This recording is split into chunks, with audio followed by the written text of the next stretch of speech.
Good morning.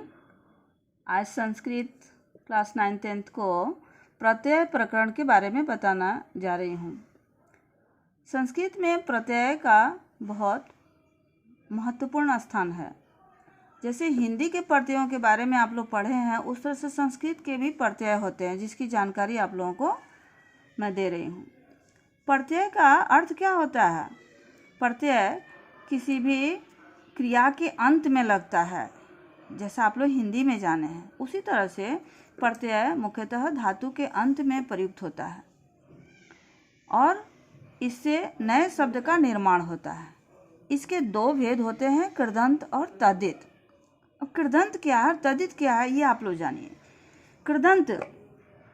कृदंत जो है, यह प्रत्यय सिर्फ धातुओं के बाद लगते हैं, सिर्फ धातुओं के बाद लगते हैं। और तद्धित प्रत्यय संज्ञा, सर्वनाम तथा विशेषण के साथ प्रयुक्त होते हैं। ये बात आप लोग ध्यान में रखिए कि कृदंत प्रत्यय सिर्फ धातुओं के बाद ही लगते हैं और तद्धित प्रत्यय संज्ञा, सर्वनाम तथा विशेषण के साथ प्रयुक्त होते हैं। आइए हम लोग कुछ महत्वपूर्ण प्रत्ययों पर ध्यान देते हैं संस्कृत के, जिसमें कत्वा और लेप प्रत्यय की बात करते हैं। ये दोनों प्रत्यय कर या करके के अर्थ में इसका हम लोग प्रयोग करते हैं। दोनों का ही अर्थ कर या करके के अर्थ में होता है। अब कैसे इसको अलग अलग समझें, इसको ध्यान दीजिए। क्रिया यदि अकेली रहती है तो कत्वा प्रत्यय लगता है। यदि धातु से पहले उपसर्ग हो और अंत में यह दिखाई दे तो लेप प्रत्यय होता है, जिसको हम लोग पूर्वकालिक क्रिया भी कहते हैं। तुम लोग को मैं पढ़ाई हूँ कि किसी भी मुख्य क्रिया के पहले यदि कोई भी क्रिया की जाती है तो उसको पूर्वकालिक क्रिया कहा जाता है। यानी पूर्व काल में एक क्रिया हो करके दूसरी क्रिया प्रारंभ होती है। जैसे सः खादित्वा विद्यालयं गच्छति। सः खादित्वा विद्यालयं गच्छति मतलब हुआ वह खादित्वा, ध्यान देना यहाँ पर, मतलब खाकर विद्यालय जाता है। इस तरह से कत्वा और लेप प्रत्यय स्पष्ट हो रहा है कि त्वा लगाएंगे, अंत में त्वा दिखाई देगा तो समझ जाओ कि कत्वा प्रत्यय है। और कोई भी आगे अगर उपसर्ग हो, बीच में धातु हो और अंत में यह दिखाई दे तो समझना कि लप प्रत्यय है। और इसको हम लोग कत्वा और लेप से जो बने जो प्रत्यांत शब्द है उसको हम लोग देखेंगे। ऐसे धातु हो गया, प्रत्यय हो गया, और निष्पन्न रूप जैसे बना हुआ रूप। भू धातु है जिसमें कत्वा प्रत्यय लगाया तो भूतवा हो गया। गम धातु है जिसमें कत्वा प्रत्यय लगाया तो कत्वा हो गया। इसका तुम लोग स्क्रीनशॉट ले लो। अब मैं आगे के बात बताती हूँ।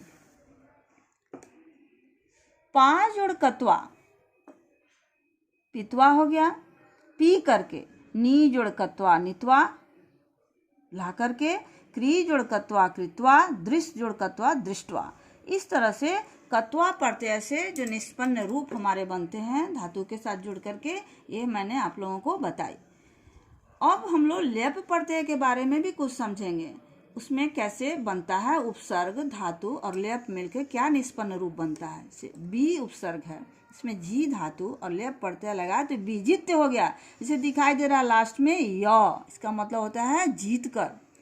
अव उपसर्ग है, गम धातु है, इसमें लेप प्रत्यय लगाया तो अवगम में हो गया, जिसका अर्थ हो गया समझकर। इसमें भी लास्ट में य है। आ जोड़ नी जोड़ लेप आनीय मतलब लाकर, इसमें भी य है। प्र उपसर्ग है, दा धातु है और लेप प्रत्यय है, इसमें प्रदाय मतलब दे करके, यहाँ भी ल य अंत में दिखाई देता है। इस तरह से लेप प्रत्यय और कत्वा प्रत्यय का यहाँ पहचान हम बता रहे हैं आप लोगों को। अंत में त्वा दिखे तो कत्वा प्रत्यय है, और उपसर्ग दिखे, धातु दिखे और यह दिखे, इन तीनों का संयोग दिखाई पड़े और अंत में यह दिखाई पड़े तो यह लेप प्रत्यय है। इस तरह से तुम लोग कत्वा और लेप के बारे में उम्मीद करती हूँ समझ गया होगा सब। अब हम लोग आगे एक दूसरे प्रत्यय तुमुन प्रत्यय के बारे में पढ़ते हैं। तुमुन प्रत्यय क्या है? इसका प्रयोग चतुर्थी विभक्ति में होता है। चतुर्थी विभक्ति के शब्दों के साथ होता है। के लिए के अर्थ में होता है। जैसे हमने कत्वा और तुमुन में करके के अर्थ में समझा था, उस तरह से तुमुन प्रत्यय में के लिए के अर्थ में इसका प्रयोग होता है, यानी चतुर्थी विभक्ति का प्रयोग होता है। इससे बना हुआ शब्द अव्यय हो जाता है। तुमुन प्रत्यांत शब्द का प्रयोग हम निम्नलिखित अर्थ में करते हैं। पहला जो है के लिए के अर्थ में है।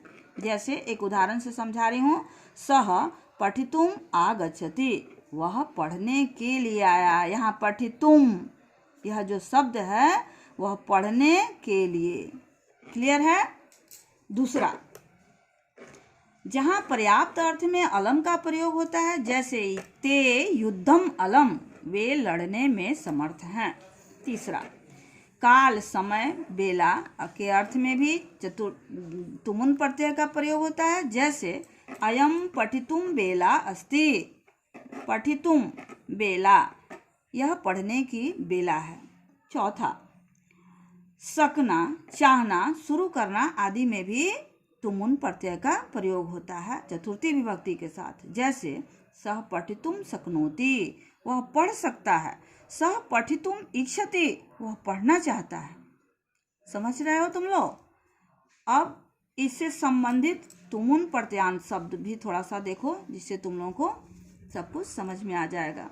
धातु हो, तुमुन प्रत्यय हो, निष्पन्न शब्द हो। जैसे गम जोड़ तुमुन, गम में अगर तुमुन प्रत्यय लगता है तो गंतुम हो गया, इसमें तुम लास्ट में दिखाई दे रहा है। ज्ञा में तुमुन प्रत्यय लगेगा तो ज्ञातुम हो गया, इसमें भी तुम दिखाई दे रहा है।